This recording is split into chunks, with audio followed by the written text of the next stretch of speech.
Мээрим жа. Байкадыңызбы комузчуну тартканыбызды? Даамдуу, бирок ашыкча даамдуу эмес, ашыкча ширин эмес. Эмне эле бултуңду атасың? Жо сен айтсаң мага бир жол макаронсуз патрет еттиң беле өмүрүңдө. Жөн эле карышкырды орусча эмне дейт? Ну погоди. Бетке айтып, уялбайм, тартынбайм анан. Сезим өзүнүн историясын создавать этип атпайбы? Отличница белең. Ооба, отличница болчумун.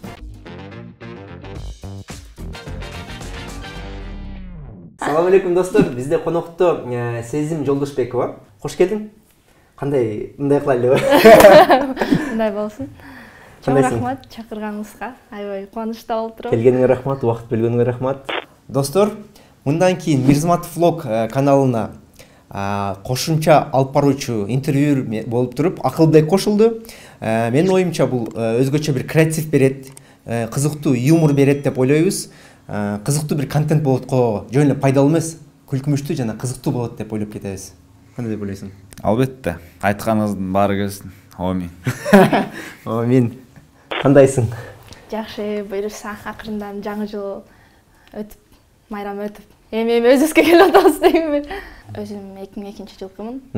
Элдин баары жашымды эле сурай беришет. Канчадасың, сен үй бүлөң бар да, анан сен күйөөгө тийгенсиң деп эле элдин баардыгы эметип, азыр прям айткым келип атат. Мен 20дамын, буюрса жакында 21ге чыгамын. Күйөөм жок, пока что антип ойлобогулачы, пожалуйста. Ошол.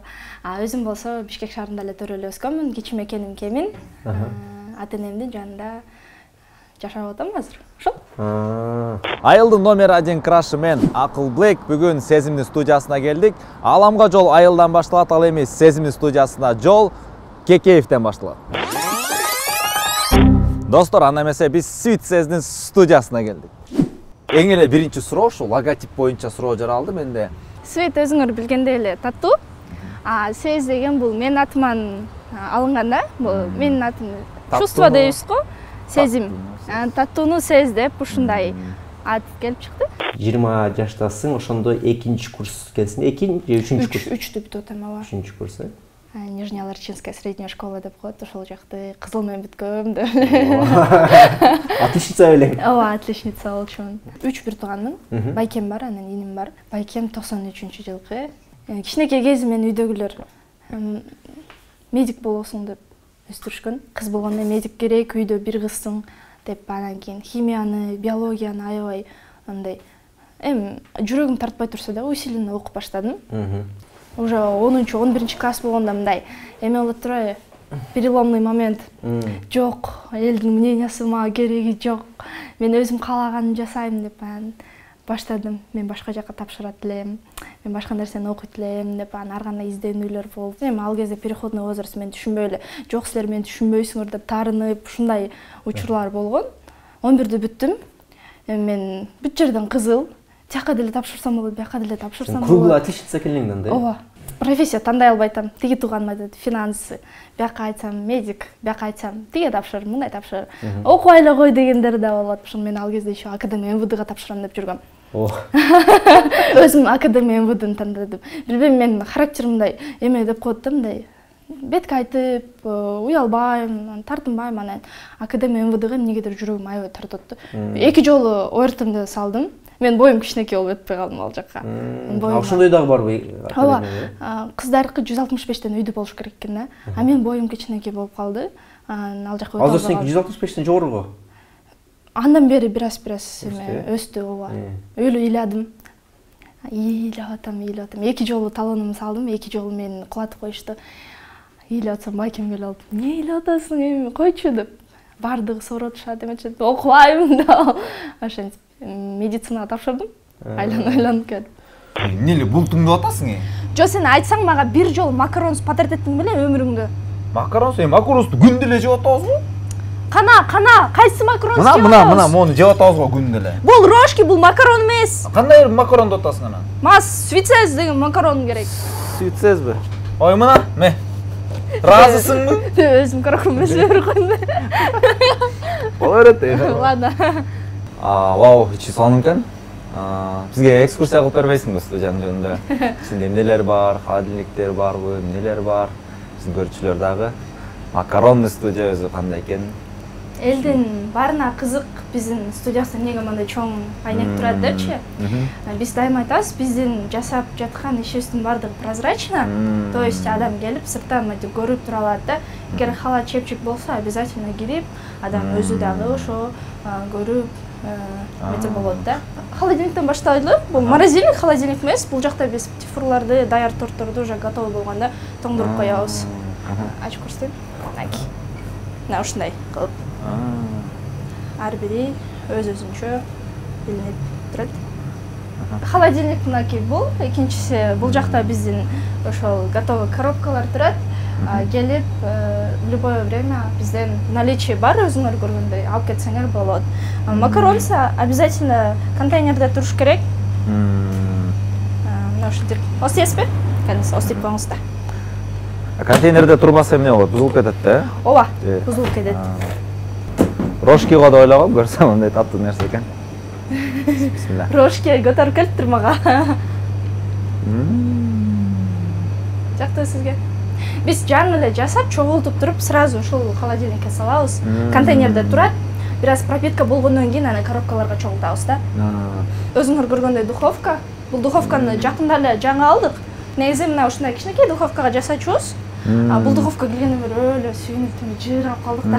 Буга чоңураак батат да ошондо? Көбүрөөк, чоңураак, анан кийин бираз профессиональный. Десерт жасаганда обязательно обдув деп коебуз. Бул вентилятор айланып туруш керек да. Ооба, себеби деген үстүнөн астынан деген ысык аба урат да. Аны деген биз вентилятор менен айландырып турушубуз керек да, чтобы бисквит же болбосо тортубуз бардык жагынан бышкандай болчу. Ошондой да. Бирдей текши бышкырышат экен, да? Анан бул жактан алып эле, мына бул жакка чыгарып кургатабыз. Бул жак болсо кичинекей мини офис. Отуруп, көптөгөн немелерди, пландарды ушул жакта отуруп жазам. Башка макаронныйдагылар дагы ушундай кылып жазышабы негизи? Же бияк съемкага эсептелгендиктен ушундай кылып жазалганбы стили? Мо жарыктардын коюлушу, столдордун ушундай болушу? Негизи башка студияларга кирип көрбөптүрмүн, башка цехке. Макаронныйларга? Негизи биздики ошо именно студийный свет менен коюлган, съемка дагы кылып алып кетүү үчүн. Мен өзүм негизи блогер болуп баштадым го. Анан кийин блог менен таттууну дагы бирге ала кетейин деп ошо студийный свет койдурган болдум. Блогерлик жошон башталганда элдин баардыгы сурай баштады, канча акча табасың, эмне кылып табасың деп. Ишенесиңер, мен блогдон мындай акча көрүү максатында эмес, жөн гана мага жаккан үчүн, ошон үчүн тартат элем да. Мындай элдин жашырбай эле койгон, мага элдин ортосунда внимание да болгон жагат, алып баруучу болгондо деле ошо элдин баары кол чабып, ошентип турса, аябай мындай өзүңдү өзүң мындай көтөрмөлөп ушинтип коесуң го. Анан видео тарта баштадым, элдин баардыгы жакшы сөздөрүн жазат, молодец, классно, азаматсың деген сөздөрдү уккан сайын мындай дагы мотивация болуп ошентип тартасың. Анан акча табуу максатында же болбосо бир нерсе үчүн же өзүмдүн ичимдеги ой максатым үчүн колдонуу блогум андай эч кандай ой болбоптур да ошо азыр. Кайсы жылы баштадың? 2020-2021 болуп калат да. Мисалы үчүн биз медицинага тапшырдым да менчи. Окуубуз биринчи курстардыкын онлайн кылып койду да. Үйдө отуруп окумай медицинаны. Анан кийин үйдө отуруп эмне кылам? Эртең менен окууну онлайн телефондон карап окуп коесуң. Анан дальше уже делать нечего. Үйдө отурмай. Анан үйдө эмне кыласың отуруп деп ошол нерсе. Так ага чейин мен деген толтура жумуштарда иштедим да. Мектеп учурунда? Мектеп учурунда ооба. Ош базарга чыгып, кийим сатып, жана кышында детский подаркалар, кичинекей балдарга подарка кулек деп коет го. 30-у, 31-и, 1-и түнкү 12-ге чейин базарда ошолорду сатчук. Как раз жеңемдин местечкасы бар болчу Ош базарда. Жеңем кийим сатат эле, мен маңдайында туруп ошо подаркаларды даярдап, байлап жаңы жылга анан 150, 200, 250 сомдон сатчумун да. Ошолор аябай эсимде калыптыр азыр отурсам. Мектеп учурунда кайра ойлойм, өзүм жадымды өзүм кыйнап. Эмнеге антип иштедим экен деп. Балким ошондо мага кызык болгондур. Анан ата-энеңдин акчасын коркпой эле корото бересиң да. Берсең и да эле корото эле. Өзүң менетиң менен тапкан акчаны мынтип аяп калат экенсиң. Канча табат элең? 3 күндө 3000 сом таптым. Күнүнө 1000 сомдон. Только жаңы жылда, бир жылда бир жолу эле иштеп кой. Жок, жаңы жылда. Ошо жаңы жыл азыр эсимде калган болду. Просто бутум үшүп, жана жерде турганым, суук да эм. түнкү 12-ге чейин. Анан летом уже эме кийим сатып баштадым. Кийим сатып күндүн ысыгында жеңем местасы ордотпойм, ошо жеңем местасын каралашып, жеңеме жардам берип.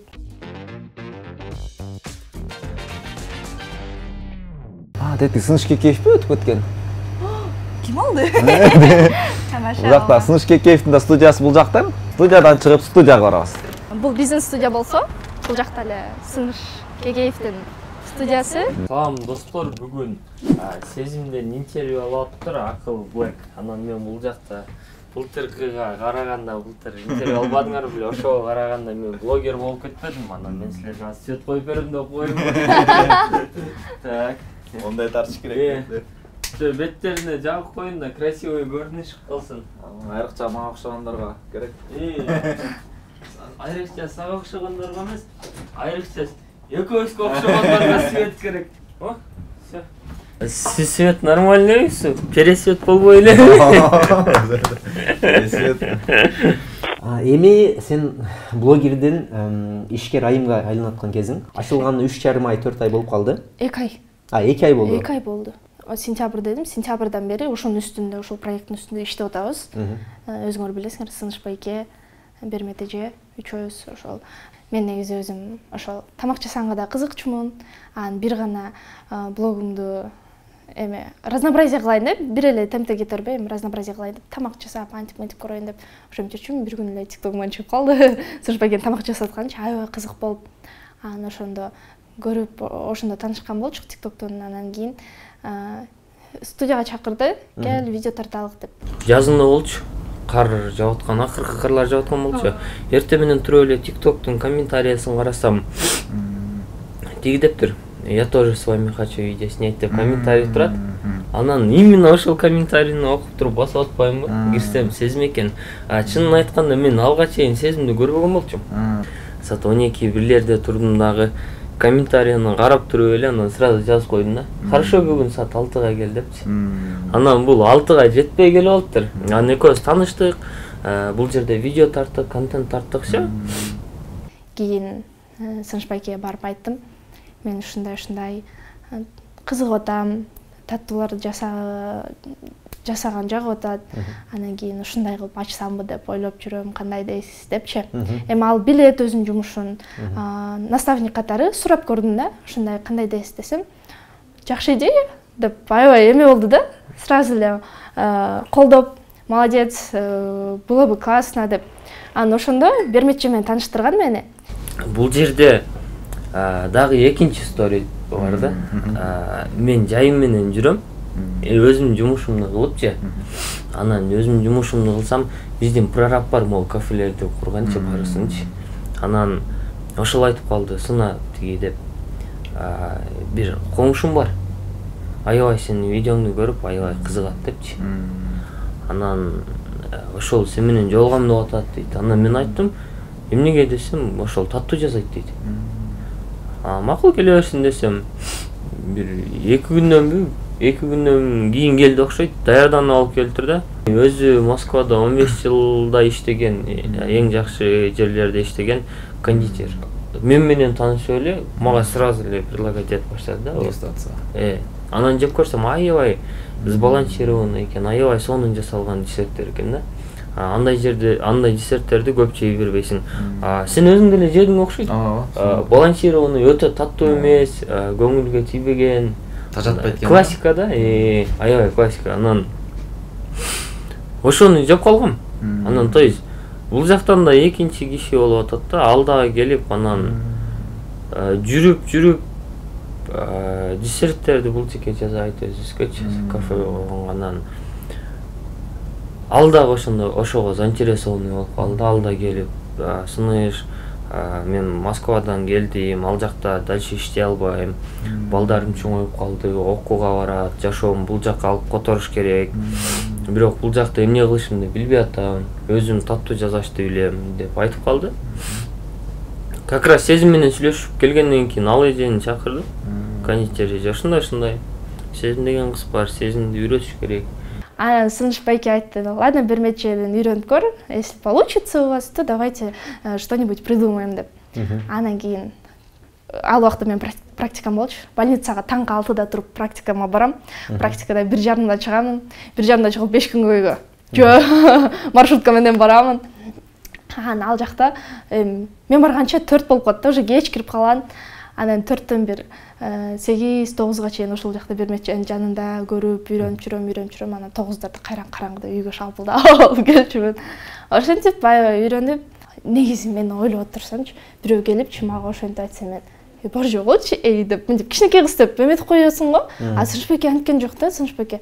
Макул, давай жасап көр. Ушундай да, кылып көр. Окшошсо мынтип көр деп ошентип сразу эле колдоду. Анан кийин айтты, алыс кетпели, мен студиям жанына эле студия ачып коелу. Мен өзүм жардам берип турамын, мен өзүм карап турамын. 2 айдан бери, 2,5 айдан бери уже иштеп продукту чыгара баштадык, 2 ай. Ооба. Момундай да, сезим өзүнүн историясын создавать этип атпайбы? Өзүнүн историясын куруп атат да, жазып атат азырчы. Ошого байланыштуу мен такыр киришпей элем да. Сезим 19 жашта, быйыл 20 жашта болду. Сезим кичинекей кыз да, азыр жашоодо көп деген нерсени түшүнбөйт. Мен деле өзү негизи кичинекей элемин. Мен деле көп нерсени түшүнбөйм, бирок салыштырмалуу сезим азыр слишком жаш кыз да. Бирок жашоодо көп ката кетирет, көп жерден адашат, көпчүккө урулат, жашоого алчайт. Бирок ишенем, момундай таза тунук душасы менен, адамдык сапаты менен бир чоң нерсени жашоодо жарата алат депчи. Ошол ишенич менен, сезим менен достошуп жүрөбүз да. Ошондой калганын өзүңөр тартып бергиле, мен кеттим. Тартып баштадым. Анан жайында мен анда Шведияда иштеп жүргөм. Карантин плюс Шведияда иштеп, анан блогер бол деген проект. Ошол эмеге проектке катышып калгам. Жума сайын задание берет болчу бизге. Ал заданияны аткарып, ошонун үстүндө иштемей да. Биздин эмебиз, менторубуз Актан байке, Актан Рыскелдиев, анан Мыктыбек Мукаев, Мукайке, ошолор карап, ошентип айтып жүрүшкөн. Айтып, монтип тартасыңар, тиңип тартасыңар деп ошондо анан кийин мындай кээ бир нерселерди үйрөндүм десем жаңылышпайм. Болсо ага чейин тартып баштагансың, өзүң чыгарып баштагансың. Ооба, ага чейин. Ошондо TikTokто блогер болууга киргенимде 40 000 подписчигим бар болчу. TikTokто. А Instagram болгону 1000 эле подписчик болчу. Мен эгерде ошол блогер болбогондо мен калып кетмек болуш керек. Мен блогум. Себеби мен айтып атпаймынбы, Шведияга кирип алгам депчи. Эми Шведиядан аябай эме жумушко, мелочный жумушко, а мен упаковка кылат элем. А упаковкага аябай көп сила керек, убакыт керек. Ошондо блогер бол проект үчүн биринчи айфонумду алган болчумун. Рассрочкага алгам еще. Проект мындай качественныйраак тартайын кой депчи. Ровно 1 жылдын ичинде 100 000 подписчикке жеттим. Сен өзүң Вайндеги же баягы сценкалардагы сценарийлерди өзүң ойлоп табасыңбы? Ооба. Ошол каяктан келген анын баары? Мен такыр жазбайм. Кээ бирлер отуруп жазып, анан кийин эметип атат. Менки бардыгын мээмде сактап жүрөм да, анан бир убакта кой тартыш керек деп камераны коём да. Ошондо эле уже мындай илхом келип, өзү эле импровизация болуп чыга берет да. Келечекте планда барбы? Мисалы актрисага айланып кетүү, балким киного тартылуу деген ойлор. Ооба, бар. Колдон келип турганда. Лох солдат, который не хочется генералым дебейсиңби? Жакшы, бул жакта коробкалар бар экен го. Ошолорду силерге готовый алып келеби же өзүңөр курайсыңарбы? Биз аларды өзүбүз чогултабыз. Кстати, сизге андан көрө чогултайлы чогуу. Давайте. Башында деген өлө элдин баары айтышты. Муну мындай кыласыз да. Биринчи чоң жагынан бүктөйсүз. Мынтип өзүң бүктөй турган жерлери бар. Айтышты, силер эмне хайповать этип атасыңар, эме этип атасыңар деп байкасаңар керек. Башында деген, ама почувствуй дегенде бир эме вы жок болчу. Байкадыңыз беле? Азыр көрсөтөм, ошол коробка деле бар. Почувствуй сладость да. Тура эмес кетип калган экен да? Ооба. Биз почти 1000 штуктай заказ кылдык да ушундай кылып. Мен бул үчүн канча ыйлап, көз жашымды төгүп. Стресс. Ооба, стресс болдум да. Себеби деген, биз командабыз менен мындай не заметили то, что там ошибка есть. Себеби логон өзүңөр көргөндө мындай көзгө сразу эле жагымдуу көрүнөт экен, анан кийин болот деп эле бардыгыбыз байкалбай калган экен да. Байкалбай калды. Заказ берип салдык. Коробка келди, чогулттук. Сонун үйгө барып, сторисиме салып атып карасам, бир вы тамгасы жок. Анан башталды мен депрессиям ошондо. Бир жума Могу коробканын бир штугу мисалы канча сомдон заказ бересиңер? Негизи эле канча сом болот? Бир коробка 33 сом. Бир коробка 33 сом. Кичинекей 35 сом. 35. Андай эмес. Мындай. Тура эмес кылат багы. Билбейт экен да. Мына ушундай. Маркетингдик кандай ыкмаларды колдонуп атасыңар? Сатууну көбөйтүш үчүн же сатуучулар основном каяктан келип атат? Сатуучулар көбүнчө Instagramдан же TikToктон деп айтпаймын. Муну деген азыр көп адамдар мага кызыккан үчүн, менин жасап жаткан жумушум кызык болгон үчүн. Сенин жүзүңдү тааныган адамдар экен да көбүнчө сен? Маркетинг боюнча карасак ошондой. Остип көргөн адам уже дамына карап, экинчи жолу, үчүнчү жолу өзү эле алат да. Ошондой. Анан бизде биринчи айыбыз, биздин ачылышыбызга байланыштуу биринчи ай деген доставка бекер болду. Жеткирип берүү акысыз болду. Ошондо дагы доставка аябай жакшы болду. Элдерге кызык болду. Жаңы ачылып аткандан кийин, тем более доставкасы бекер болуп аткандан кийин заказдар ошондо жакшы болду. Тем более сен өзүң жеткирип берип атасың. Тем более 3 эле күн өзүм жеткирип берип аттым. Моумдай коробкада алам десем, бул канча сом болот ошондо? 880 сом. 880 сом. Эгерде өзүм келип алып кетпей жеткирүү менен алам десем, 180 сом кошулат. 180 сом кошулат. Кичинекей тетиндей сарысы канча сом? 640 сом. 640 сом. Бул жакта кыздарыбыз иштеп атат азыр. Бизде бул жакта 2 кондитер, 3 кондитер, мен менен 4 кондитер болот, помощница кондитера, также 2 оператор.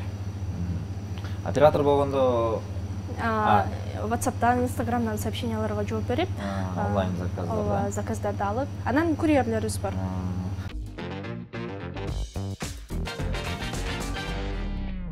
Кандай болду биринчи мына кайсы ролигиңди? Чоң апам жөнүндө тарткан видео болчу. Кайсы жылы? 2021. О, чоң апа, кандайсыз? Какой? Кандайсың өлө? Жок, чоң апа, мен как эмесмин мен? Сезим. Мээрим, жа. Жок, чоң апа, мен мээрим эмес, экинчи балаңыздын кызымын. Сезим. Сезим сенби? Кандайсың күчүгүм менин, көлөкө. Жакшы, чоң апа, жаңылык, мен жакында Кореяга кетип атам. Айым эмне дейтин арек? Кореяга учуп атам дейт, чоң апа, окууга. Ушу күйөөгө кетсеңер болот эле, кайдагы Корея. Эмне дейсиз, чоң апа, укпай калдым. Жок, эч нерсе. Азыр эле эмес, сени коюп тур азыр.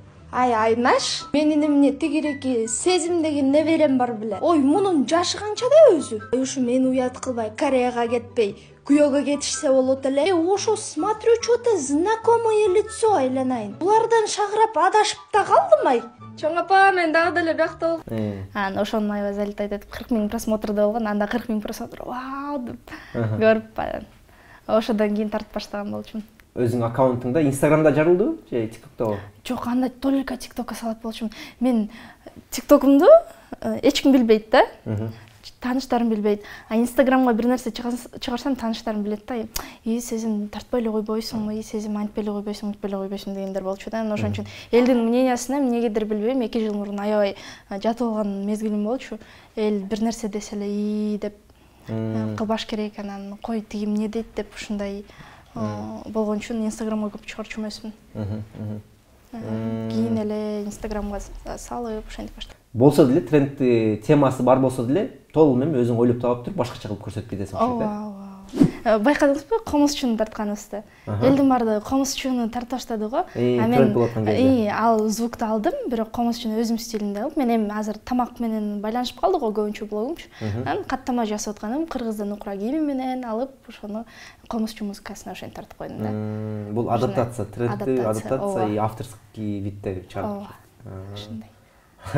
Кандай болду ал просмотр? Жакшы болду. Канча болду? Инстаграмда бир 500 000 500 000 просмотр.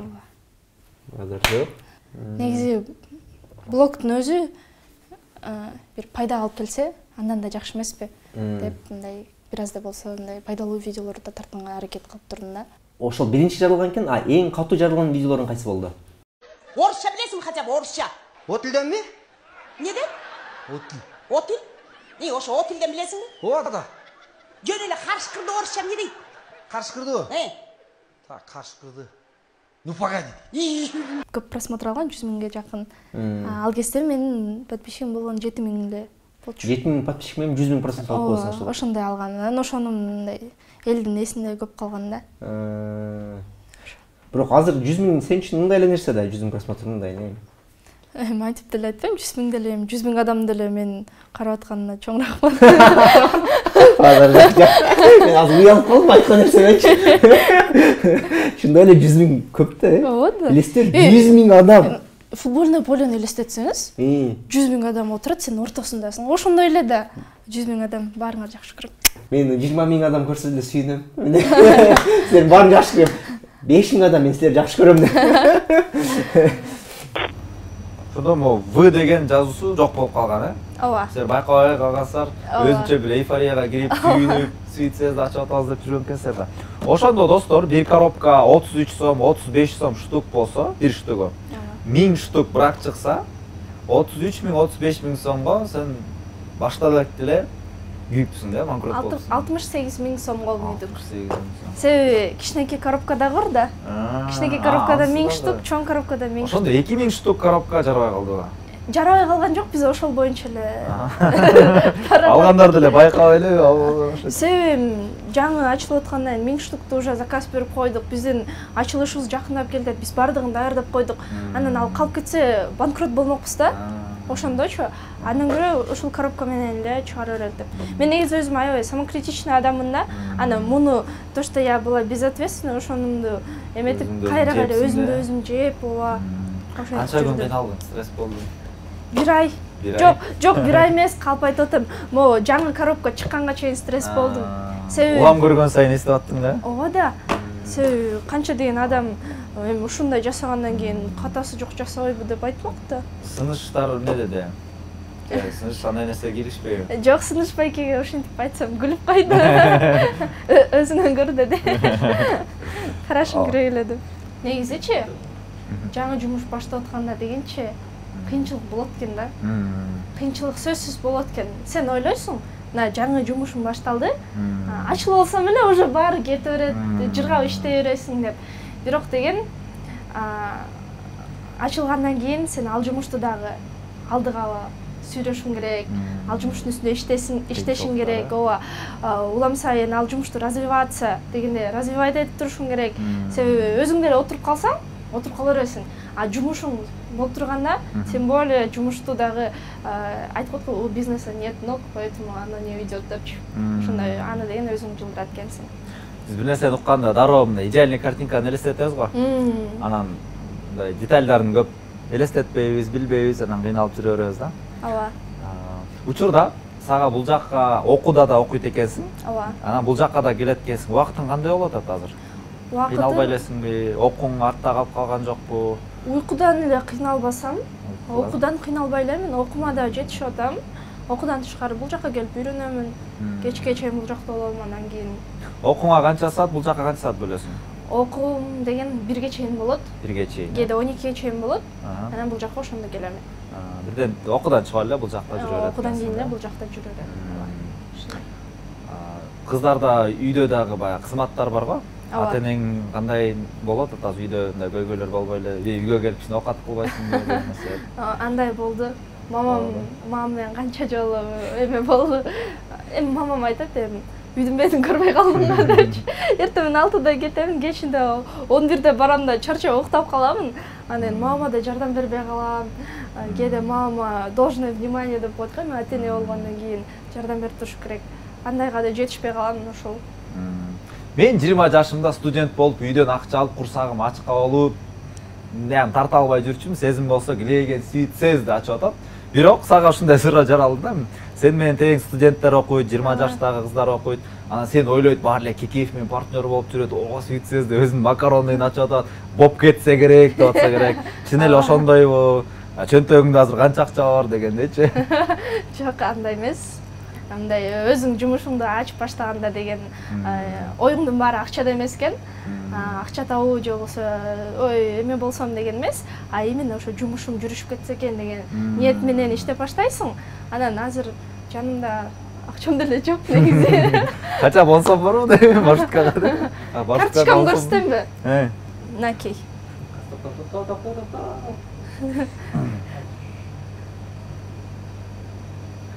карточкамда болгону 1 сом бар, көрдүңүз да. 1 сом жок, 1 сом эмес экен, 1 сом 53 деген экен достор. Ушундай. Бирок учурда сен инвестиция келечекке кылып атпсың. Ооба. Учурда өзүңдүн атың үчүн, өзүңдүн брендиң үчүн иштеп атпсың. Бул дагы бир сабырды, чыдамкайлыкты талап кылат болуш керек. Жана өзүм жумушумду айтып кеттим го. Мисалы үчүн башка жумушта иштесең деген, сен ал жумушту бүтүрүп эле кетип каласың да. И эми жумуш бүтөт, эртең келип кайра иштеп коем депчи. А когда это свое дело, сен бул жумушту таштай албайсың, сен уктасаң дагы түшүңдө, окууда отурсаң дагы оюңда кантип развивать этемин, кантип өнүк турсам болот, эмне кылып ийсем элдерге жагат деген сыяктуу ойлор постоянно мээде болот экен да. Ошол эң негизгиси ошол нерсе. Кыйынчылыктар ар дайым болот. Мен дагы өзүм блогермин го, ошондо мындай суроо жаралды да, сен бул жакка Sweetses'ге келгенден кийин блогерлик чыгармачылыгыңа таасир берди, мындай илхомдор жакшы келбей, анткени жаңылаң эле сен биякта ойлонуп атасың, мурдагыдай вайндар тартыш керек, момундай юмор тартыш керек деген нерселер ушу экинчи планга өтүп калат экен да. Ошо активдүүлүгүң түштүбү? Ооба, таасир берет экен, себеби айткандай эле уйкудан кыйналып калдым дедим го. Уйкудан кыйналгам, убакытым жок дегени. Бул жакка келип көптөгөн өзүмдүн болгон өзүмдү бул жакка салып атамын. Проблемам бар бул жакта да. Өзүмдү ушул жакка салып атамын. Эртең менен окуудамын, убакыт жетпей калат кээде өзүмдүн контентиме, бирок кез-кезде тартып турамын. Акыл байке экөөбүз коробка жыйнап жарышабыз. Challenge. Кимибиз жеңет? Күндө курап жүргөн сезим жеңет же айылдан келген кара бала жеңет? 1. Сен өзүң. Жок, сиз өзүңүзгө удобный кылып, мен турабыз да сиз. Турайын да, сен жакшы билесиң да. 1, 2, 3.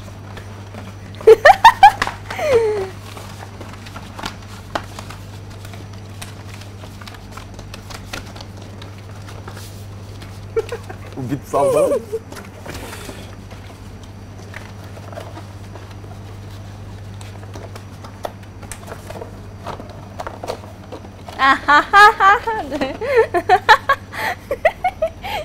Макаронсу бар, жетпей калды. Негизи акча тапса болобу блогерликте? Ооба, болот. Канча табылат среднем? Канча табылат экенин билбейт экенмин, себеби мен айттым го, мен. На твоем личном опыте, өзүң жеке тажрыйбаңда кандай болот? Мисалы, айына блогерликтен жоктон бир 20 миң, 30 миң сом түшүп турабы? Жок. Мен анчалык акча таап көрө элекмин. Себеби мен рекламага мындай категорически против адам болчумун. Негизи элечи, блогерлик мен үчүн, өзүм үчүн, мен эми окуткан окуум бар. Ишке кирип кетсем иштен деле акча табам, анан именно блогерликте я не хотела как финансовый мындай не деп койчу эле. Профессиональный блогерлик эмес, хобби катары эле. Хобби катары эле, ооба. А так рекламадан алса болот акча. Постко, сториске. Канча алынат мисалы бир постко? Бир постко $300, $200. Анысын ишенесизби, мен чүп-чүн эле билбейт экенмин. Ооба, мен эсимде бир жолу постума реклама алганмын 3000 сомго. Салон красоты. Салон красотыны обзор кылып, өзүмө киргизгенмин. Эми ал 3000 сом бат эле жок болуп кетет экен да. Ати постум тура берет экен да. Ошол нерсеси бар го. Ошол этияттык менен рекламада этияттык алыш керек экен да. Ооба. И бир жолу эме болгон. Заработок ал бул деген эмелер болот го. Мен анда эч нерсе билчү эмесмин. Анан кийин бир жолу реклама кылып аламын сторисиме 500 сомго. Сторисиме 500 сомго заработок темасын реклама кылып аламын. Анан кийин бирөө жазды магачы, мен сезим сенин артыңан ушинтип эметсем, они меня кинули деди да. Ошодон кийин ушундай сабак болуп, мен ал адамга өзүм акчаны кайтарып бергенмин, ал адам канча сом салган болсо. Канча сом салган экен эле? 1000 сом ушундай салган экен да. А мага ал нерсе жаңы чыгып келет го, бир 10 000 подписчигим болсо керек. Кызык болуп, эми 500 сомго мейлем стористе эч нерсе болбойт да, элдер көрүп коет деп. А бирок элдер көргөндүн артында еще кыймыл аракетке барарын мен ойлобопмун да. Анан кийин ошентип ошол адам жазган аябай эме болуп, жаман болуп, ошол адамга өзүм 1000 сомун кайтарып берип, ошондой 500 сом эмес 1000 сом эме болду да. Минусқа кеттим деген. 500 сомго минусқа кеттирдим да. Бирок эми ошодон кийин мындай кадимкидей эме болуп калды. Сабак болуп калды. Андай нерселерди такыр. Азыр реклама темасын абдан кылдаттык менен карайт экенсиң да, Ооба. Бул эмне ошондо? Бул деген жана айттым го бир тамчыдан рак болуп калышы мүмкүн депчи. Ошол кээ бирлери эч укушпай калат, кээ бирлери капкатуу болуп калат, кээде сахары көбүрөөк болуп калат. Өзүңүз көрдүңүз го? Жеп көрсөңүз деле болот. Бирок муну желательно не нужно есть. Көргөндөй мындай печенькадай болуп монча эле бул дегенге жараксыз экен да өзү. Ооба. Визуально дагы мындай не получившиеся шапочки макаронцев. Ошон үчүн муну кишилерге да бербейт экенсиңер да, жеп салгыла деп. Жеңге болду. Чики экен да өзү. Ооба, чики. Сразу билинип атат да. Анан көптөр айтышат да мындай, ушунчаны ысырап кылып, неге сактап отурасыңар? Берип койбойсуңар. Бирөөгө берип койбойсуңар же итке берип койбойсуңар депчи. Просто слишком сладкий, во-первых. Во-вторых, просто бушкан эмес. Чики экен сразу билинди да, жегенде дароо билинип экен. Мына ушундай ар бир жумушта браксыз болбойт. Обязательно болуп турат андай. Жаңы эме духовка келгенде, духовканын ыгына түшкөнчө бир аз убакыт керек. Бир 5-6 жолу бышырып көрүш керек деген. Анан башында слишком көп градуста бышып кетсе дагы окшошпой калат. Анан градусу жетпей калса да окшошпой калат. Абдув туура эмес болуп калса дагы мындай окшошпой слишком эме да мындай капризный десерт деп койсок болот. Тонкий да болот экен. Ооба. Жаган учурлар болгон. Бирок бир тамчы суу. Ошондо силердин сатыштарыңар бул жакта онлайн экен. Бул жактан каалагандар бул жактан алышат экен. Ошондой эле Кекеевдин ичинде 3 жерде сатуу болот экен, а? Ооба, Кекеевдин 3 точкасында. 3 точкасында. 3 точкасында, ооба. Ичинде заведение. Каласыңар көрсөтөйүн. Ичинде да барбы? Ооба, бар. Жүрүлөр. Басканча менде бир суроо пайда болду да. Кыргызстанда мындай өтө актуалдуу нерсе го. Кийин көөгө тийип калсаң, жакын карадагы кайсы убакыт эми бул өзүңдүн ишиң. Көп келишип беришет го кыргыздар качан тийесиң деп аны сурабайбыз. Болгон кийин көөгө тийгенден кийин күйөөң менен бир проблема ортоңордо бир көйгөй болбойбу? Мисалы бизде ушундай го, мисалы аялы успешныйраак болсо, карьерасы күчтүүрөөк болсо, же көбүрөөк акча тапса, күйөөсүндө мындай бир ыңгайсыздыкпы, ушундай бир стереотип бар го. Ошол нерседен коркосуңбу? Бизде дегенчи кыргыздарда кыздарга көбүнчө мындай суроо келет да. Карьера же үй бүлө дегенчи. А мен түшүнбөйм, эмнеге анте беришет. 50-50 кылса деле болот го. Үй бүлөгө деле убакыт арнап, ошондой эле жумушту деле алып кетсе болот негизи. Туурабы? Мисалы үчүн, эр жигиттер ошого они же успевают и при этом семью обеспечивать, также и работать они успевают. И аялдар деле ошентип колунан келет деп ойлоймун. Жана мен ишенем, мен келечектеги жубайым менин жумушумду толук түрдө колдойт деп. Ошол. Достор, распаковканы баштадык. Сезима, Сыныш Кекеев жана Берметжен үчөөнүн тандемдикте бирге жасаган продукту көрсөтүп кеткен бул. Опа, бул жакта макароны. Айтып бересиңби? Макаронсы жана птифуры. Бул макаронсы, бул птифуры. Кой туруз. О, эметип калып турду. Сынып калып турду. Жана акылбай экен. Колубуз таза. Буну да ачып кетейин. Нолар макаронс деп аталат, э? Ооба, макаронсы. Макаронсы. Булар болсо птифуры. Бул европейский десерт. Азырынча Бишкекте жок десем жаңылышпайм. Себеби кайсынысы жок? Макаронсы птифурлар. Птифур. Ооба. Көп нерсени, мисалы үчүн, дамын таттуу да кылып көрдүк, дамын жеткизбей да көрдүк да. Анан баарыбызга жакканы мына ушул дам болуп чыкты. Мен жеген болчумун. Сен баягы подарок кылып жөнөткөнсүң, ошондон жегем. Андан алдын деле птифурга окшош нерселер бар болчу. Бирок ушундай эмес. До продукта сүйүтсүз, бир сладоста жеп көргөм, ошондой эле жаккан да. Ооба. Даамдуу, бирок ашыкча даамдуу эмес, ашыкча ширин эмес. Ошонусу мага жакты да. Көбүнчө кыздарга ориентированный продукт окшойт деп ойлойм. Көрсө, бизге деле сонун эле болот экен, жигиттер. Андан соң сдержанно салабыз, оюмча. Ошондой эле учурда бул кандай органик деген темага да барсыңарбы, же кандай? Ооба. Бул жакта деген көбүнчө сбалансированный болгондуктан ашыкча таттуулугу жок. Жана качественный продукттар, ошол эле миндальная мука. Азыркы сиз жеп аткан бул на основе миндальной муки готовится. И ортосундагы джем бул пюре, тоже из хорошего качества. То есть у нас все продукты хорошего качества. А эмне деген хорошего качества? То есть мындай эптеп-септеп эле жанагындай пюре деп коет да. Пюреге көбүнчө суу кошуп коюшу мүмкүн, сок кошуп коюшу мүмкүн да. А биздики чистое пюре, то есть именно азыр түшүндүрүп бере албай атам. Мисалы үчүн алма болсо, алманы ошо майдалап, ошонун өзүнүн пюрасы да чистой. А кээ бир жерде дейм, алманы алып туруп, алманын суын кошуп туруп, аралаштырып коюшу мүмкүн. И вкус может испариться, когда кайнатканда эметкендечи, ушундай да, ошону айтып атпаймынбы? Азыр биздин таттууларды оз тийгизебиз. Өзүң окшош неме алдың? Очень вкусно, нежно, сладко. Вообще я не сладкоежка на самом деле, но люблю такие. 10 балдан канча бересиң? 10 из 10. Вау, спасибо, мне очень приятно. Так, да.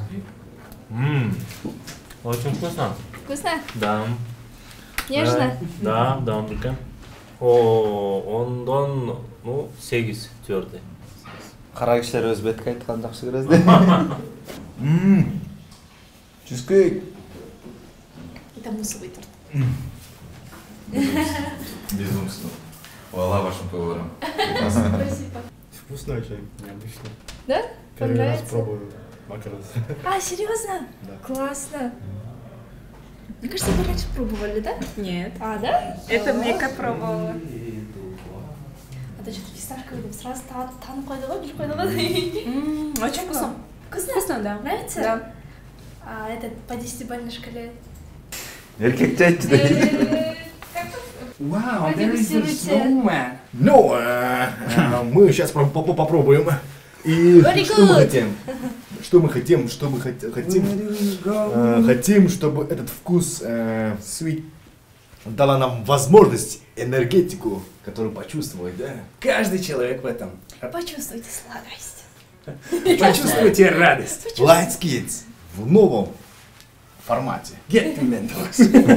Очень классно. А білем не ол? Жеңіс, бұл еме екен. Жөнделе ме? Рекламасы жоғын ойымызды көрсетеміз. Lights Kids реклама алып атабыз. Lights Kids. Вот Sweet Says'дин жегенде кандай ырдырдаңыз келет, ошону айтыңыз. Жеп туруп бир ырдырдаңыз ошого окшош турат.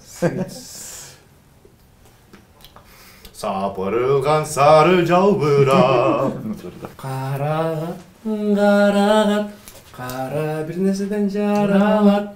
Қарам неден жазылып тұр?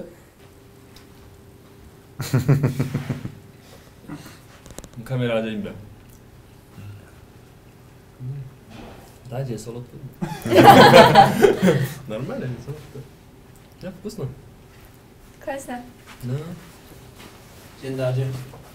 Я сизге капты так. Болбой эле.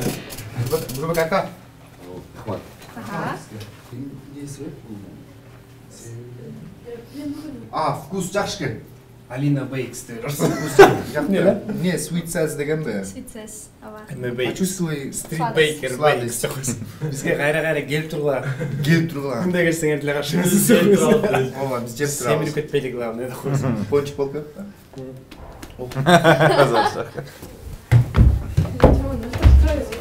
Бул ушул коробка менен эле кетет. Ошо коробкада бар да бул, э? Ооба, коробкада бар. Коробка Азыркы сиз жегендей. Кичинекей коробкасы 640 сом, чоң коробкасы 880 сом. Бул 640 сом. Бул болсо 880. 880. Жаш көбүрөөк экен го. Ооба, бул жакта эки түргө, птифурдан эки түргө бираз көбүрөөк. Аттарын айтып бербеймби сизге анда көрө? Хорошо. Айтпай. Бул кофейный птифур деп коебуз. Нонсо. Ооба. Квадратный. Ооба. Фисташка. Фисташка. Чёрная смородина. Мага смородина жакты, именно ол неле? Фисташка. Фисташка. Ооба. Анан кийинкиси манго маракуя. Опера манго маракуя дейбиз. Аришки менен экен, а? Ооба. Бул жакта болсо снежная королева. Бул кокос. Мунусу болсо сливочно-миндальный. Миндально-сливочный. 2 айдан бери сатышты баштадыңар. Кандай болуп атат сатыштар? Жакшы болуп атат. Пока что Күнүнө канча кирип кетти ушундайдан? Күнүнө ар кандай. Бир күнү көп болот, бир күнү аз болот. Аз болгондо канча, көп болгондо канча? Аз болгондо 10дон ашык. Коробка. Ооба. 10дон ашык. 10 коробка күнүнө. 10 коробка. А көп болгондочу? Көп болгондо 50дөн ашык. Ушундай болуп көп болуп саналат. Азырынча биз 2 ай болду да ачылганыбызга. Элдер эми жаңы эле биле башташты. Негизинде эле глютен жок экен да. Птифурда дагы, макаронсада дагы. Экөөнүн тең глютен жок. Миндальная мука.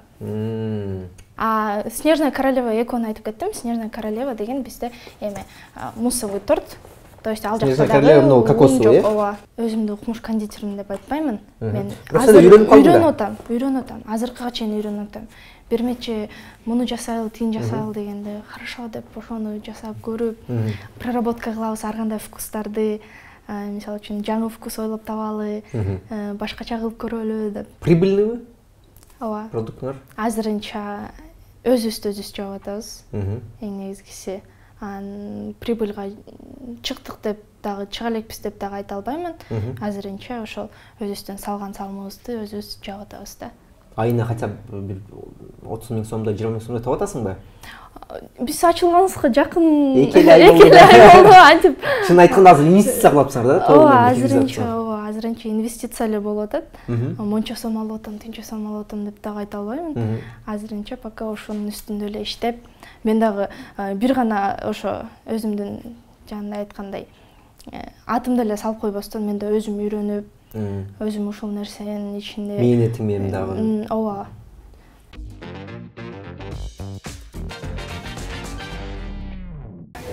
Бизде деген достор, помимо макаронцев и птифур, башка дагы таттуулардын түрлөрү бар, өзүңөр көрүп аткандай. Торттурдун, чизкейк бизде самый вкусный. Кстати, приходите. Чизкейктен кайсы? Таттуулар. Чизкейктен мына аягындагы.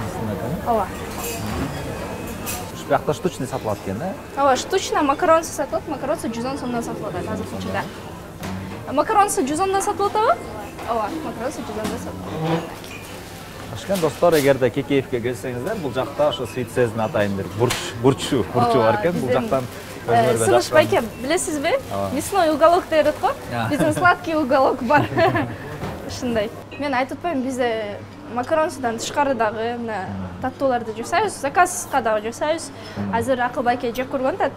Мен жеп көрөрдөн мурун бир суроо, сен күндө даамдап көрүп атасың да таттууларды, жанан семирбей элесиңби? Жок, семирбей элемин. Я ведьма депчи. Эмненин даамы келип атат сизге, ошону айтып койсоңуз. Эстей албай атам эмненин даамы, бирок өлө жумшак, мягкий деп коет го, жумшак. Бирок ошол учурда таттуу болуп баратып, бирок даам жоголуп кетет экен да. Мага окшош экен. Жактыбы сизге? Өлө сонда. Аягындагы прослойканы көрүп атасызбы? Ошол эменен грецкий орехтен жасалат.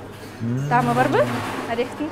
Чувствуется? Орехтин даамы. Орехтин даамы бар. Көбүнчө чизкейктер печенька, бисквит, ар кандай эмелер жасалат го, биздики ошо орехтин жасалат.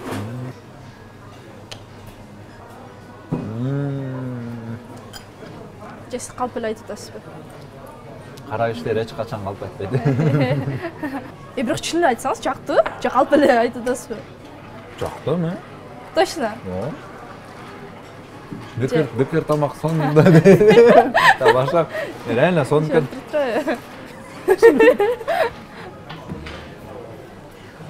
Акчасын тияка төлөп койгула элечи. Тамаша, бардыгы. Аш калсын. Операторубуз эч нерсе жебей калды, жана макаронсун да Акыл байке жеп, чизкейкти Акыл байке жеп. Как вам? Сонун буюрса азыр маркетинг пландары бар, кайсы бир ресторандарга же жаңы бир локацияларга, жаңы точкаларга киресиңер окшойт, бир пландар барбы? Ооба, бар. Пландар буюрса, ошол 2023-түн ичинде Свитсезди полностью Бишкек шаарына эле эмес, негизи эле ошо башка дагы региондорго чыгарсакпы деген ойлор бар. Азырынча бирок эми Бишкектин ичинде эле көп кофейнялар менен, эмелер менен сүйлөшүп атабыз. Биздин эң биринчи партнерубуз азыркы учурда For You Flowers деген цветочный магазин. Ал жакка биз өзүбүздүн сладостьлерибизди жөнөтөбүз, алар гүл менен комбинация кылып чыгарышат да. Комбинация продуктов. Ооба. Азыр биз жаңы продукт болуп чыгып атканыбыз үчүн азыр биз сотрудничествого ачыкпыз. Эгерде кимде-ким ошол биз менен иштешкиси келсе, биз албетте ойлонуп ошол нерсени карап көрөбүз. Буюрса, бул продукттун, бул брендтин келечеги кенен деп үмүттөнүп кетем. Бирок убакыт көрсөтөт. Балким Центральная Азия, Россияга поставкалар болуп калаттырбы? Буюрса. Ошондо барбы пландар? Албетте. Жана сиз эмне деп айтып атпаңыз эле? Плох тот солдат, который не хочет стать генералом. Ошондой. Ошондой. Сезима, убакыт бөлүп келип, продуктун көрсөтүп, маек куруп, тажрыйбаларыңды, ой пикирлериңди, жолуңду айтып бергениңе чоң рахмат. Эгерде 1 жыл мурун Сезим сен мындай болосуң десе, мен ишенбейт болчумун. Өзүм деле азыр мисалы үчүн таң калып, кээде отуруп ишенбей кетем. Чын эле ушул нерсем бар болуп атабы депчи. Ошондой эле мен брендтин создательдерин, жаратуучулардын бирөөсүмүн деп, Ооба, ошондой. Аябай мындай толкун, ичимде толкундоо болуп кетет. Ладно, милап коеюн. Чындап эле это же чудо. Эстер? Да. Эң башкысы ошо жаккан нерсени жасагыла. Аябай уялып, ыйлагым келип чыкты просто. Сиз айткандан кийин кадимкидей эме, мындай осознание кирип берейин. Илетасыз мени. Ладно, же чында бул. Азыр кылаткан жумушуң менен, кылаткан демилгериң менен бактылуусуңбу? Ооба. Жагабы азыр кылаткан нерсең? Ооба, мага өзүмө толук түрдө жагат. Азыркыга чейин жаңы нерселерди үйрөнүп атам, ошол эң негизгиси. Чизкейкти жегенде менде суроо пайда болду. Мотивацияны сага ким же эмне берет? Эң биринчиден мотивацияны мага келечегим берет. Келечегимди буйруса көрө баштадым. Кечээ айтып атпадым беле. Мындай туман болсо азыр чистая картина есть. Жана ошондой эле элдин мага болгон ишеничи бул албетте Сыныш Кекеевдин, Бирмет Жөнүн, ошондой эле ата-энемдин эмесин актасам деп, сүтүн актасам деп, өзүмдүн ушуга болгон ответственность, бир жумушту баштап жаткандан кийин муну таштабаш керек, аягына чыгыш керек, ошол нерсе мага мотивация берип турат. Ошондой. Чоң рахмат сага. Бүгүн сонун студияңа экскурсия кылып, өзүңөрдүн иш процесстериңер жөнүндө айтып берип кеттиңер. Сонун даамдарды татып кеттик. Ошо сага мотивация берген адамдарың дайыма бар болсун, ишеничин дайыма актаган жакшы кыздардан болор. Бардыгы алдыда деп ишенебиз. Сага ишиңе ийгилик. Чоң рахмат. Келип тургула биздин студияга. Эми көнүп калдык, сөзсүз келип турабыз. Акыл байке уже билет, кайсы тартмада эмне бар экенин дейми. Өзүм эле келип алып бердим. Мен эме фишкам бар. Азырынча келгениңе чоң рахмат. Рахмат чакырганыңызга. Коштурабыз берсе. Sweet says, татууну says. Says. Says.